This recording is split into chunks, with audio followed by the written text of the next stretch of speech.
بسم الله الرحمن الرحيم السلام عليكم ورحمة الله تعالى وبركاته كلهم وعن صاحبيال meel walba aad joogtaan iyo si walba isarag maqalkaygu idiin soo gaarayo kusoo dhawaada warkayaga maalinimo qodobo muhiim ayaa warkayaga ku daawan doontaan inta aynu ku guda jirno hadduu ilaahay idmo waxaa qodobada aad ku daawan doontaan warkayaga kamid ah maxaa ka cusub xaaladii qasnayd ee dalka Ethiopia guud ahaan warbixin ayaynu idinkaga wadnaa sidoo kale warbixinada aad daawan doontaan waxaa kamid ah wararkii ugu dambeeyay ee kasoo baxaya qarax maanta ka dhacay magaalada Muqdisho markaa xarunta dalka Soomaaliya warbixin ayaanu idinkaga haynaa oo warkayga ku daawan doontaan maxay tahay dacwadda ka dhanka dowladda federaaliga ee Soomaaliya ee loo gudbiyay maxkamadda dambiyada dagaalka ee ICC warbixin ayaynu idinkaga haynaa oo warkayga ku daawan doontaan diiwaangelinta musharaxiinta aqalka sare ee maamulka Somaliland ama markaa waqooyiga Soomaaliya oo maanta la soo gabagabeynayo iyadana warbixin ayaynu idinkaga haynaa muxuu salka ku hayaa khilaafka culus ee soo kala dhaxgalay madaxweynaha iyo madaxweyne ku-xigeenka maamulka Hirshabelle Cali Guudlaawe iyo sidoo kale Yuusuf Axmed Hagar Dabadgeed warbixin ayaynu idinkaga haynaa maxaa ka cusub guud ahaanba dalka Afghanistan iyo Taalibaanka hadda xukunka dalkaasi la wareegay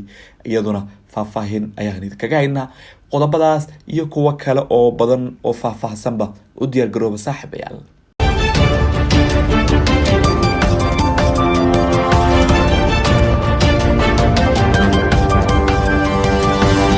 wahagaag saaxiibayaal isku soo noqod wanaagsan aynu ku bilaawno ee dalka Ethiopia maalmahan waxa soo badanaya cadaadiska Mareykanka iyo reer galbeedku ay markaa Ethiopia ku cadaadinayaan in ay xabad joojin samayso si wada hadallada markaa loo galo mucaaradka iyo qaybaha kala duwan ee amxaarada ayaa ka dayrinaya shakiga laga qabo wada hadallo markaa qarsoon oo dhexmara jabhadda TPLF iyo sidoo kale dowladda dhexe hogaaminta federaalka qaar kamid ah ayaa markaa maalmahan soo jeedinaya ahmiyadda ay leedahay nabaddu iyo sidoo kale waliba sida looga baahan yahay in markaa wada hadal la galo arrimaha kale ee shakiga sii xoojinaya ayaa ah in korontadii loo sii daayay deegaanka Tigreega walow aysan joogto ahayn waxaana intaas barbar socda bangeedii oo adeegooda dib u bilaabay waxaana lagu soo waramayaa inay bilaabeen in dadka lacagal ay siiyaan dadka siyaasadda u dhunduleela ayaa tallaabadan u arka mid dowladda dhexe ay fulisay oo looga gogol xaarayo wada hadallada markaa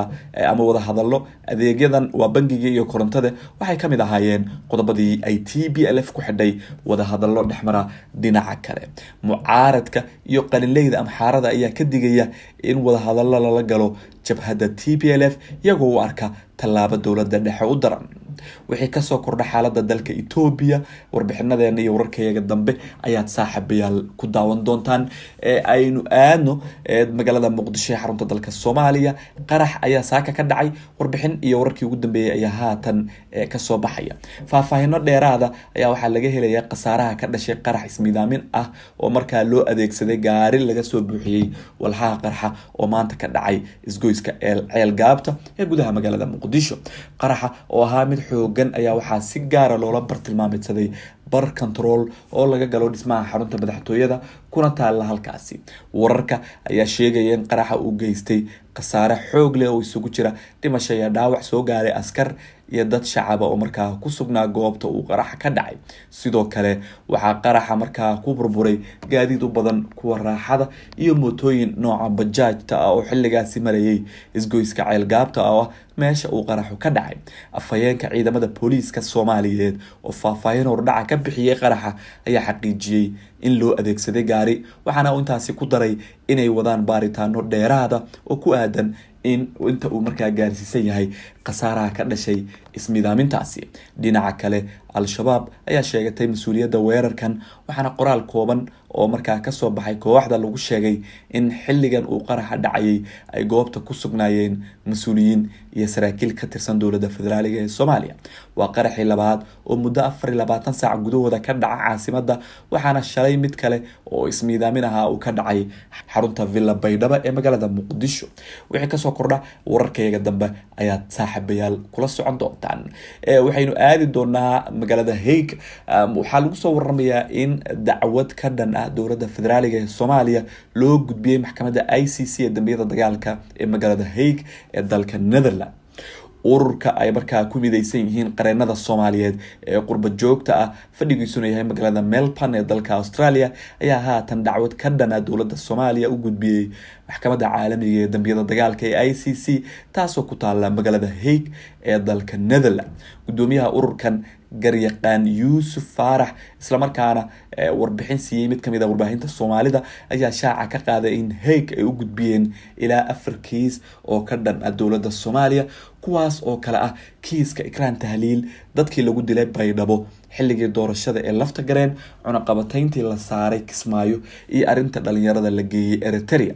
kiisaska aan u gudbinay maxkamadda dambiyada ee caalamiga ah ayaa kala ah 4 kiis oo kala ah kiiska Ikraan Tahliil, xasuuqii ka dhacay Baydhabo, cunaqabatayntii Kismaayo lagu soo rogay oo dhibaato fara badan markaa ay kasoo gaartay shacabka Jubbaland iyo dhalinyarada Soomaalida ah ee loo qaaday wadanka Eritrea, ayuu yiri garyaqaan Yuusuf Cabdi Faarax. sidoo kale waxa uu tilmaamay in maxkamaddu ay ka aqbashay dacwadda ay markaa ka gudbiyeen dowladda federaaliga, isla markaana ay jawaab ka heleen sida uu isagu hadalka u dhigay.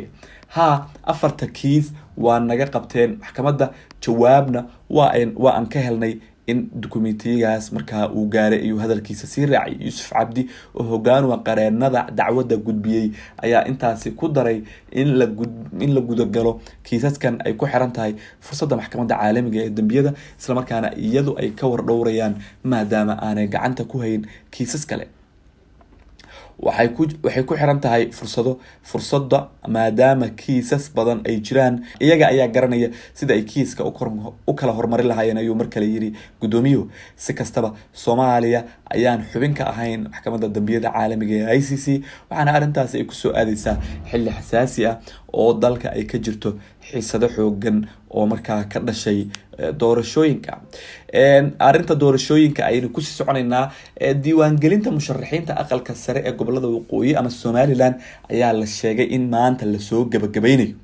diiwaangelinta musharaxiinta u taagan aqalka sare ee gobolada waqooyi ee dalka ayaa lagu wadaa in maanta lasoo gabagabeeyo, kadibna maalinta berri ah loo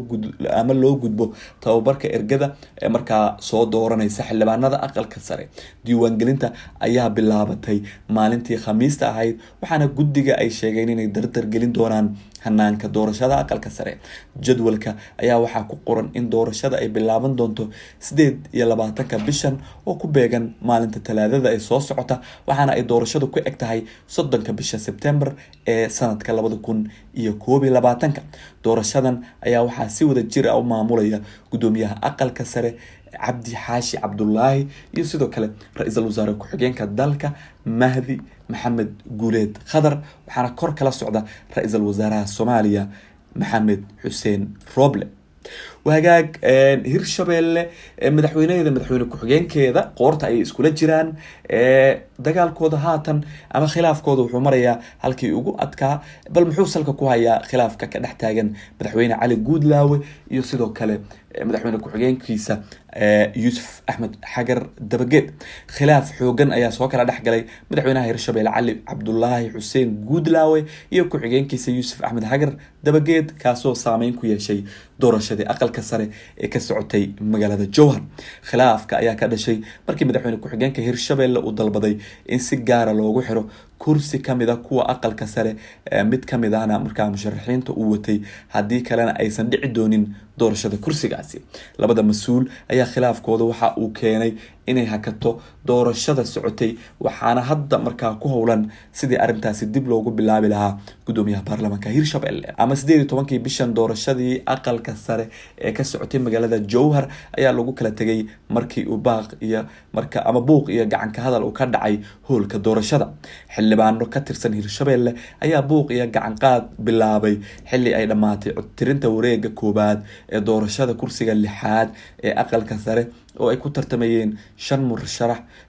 oo markaa beesha madaxweyne ku-xigeenka kasoo jeeda oo mid kamida markaa uu tanaasulay.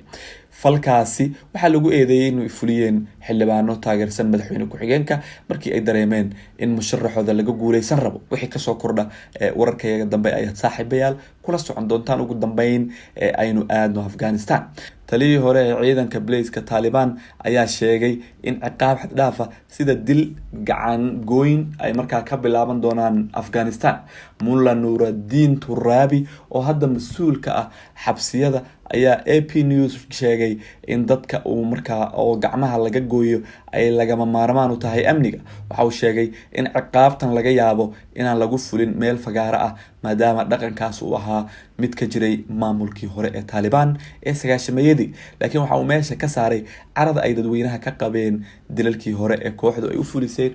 waxaana uu markaa yiri qofna noo sheegi maayo wax sharcigeenu uu noqonayo tan iyo markii ay awoodda Afghanistan la wareegeen 15kii bishii Agosto ee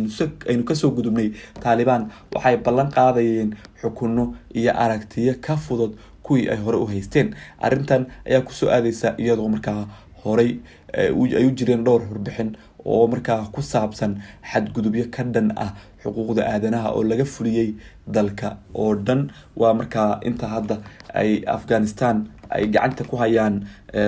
jabhadda markaa ama ururka Taliban. saaxiibayaal warkii ugu dambeeyay guud ahaan caalamka iyo Soomaalida waa naga inta tan iyo warkeena kan xiga fi amaanillah.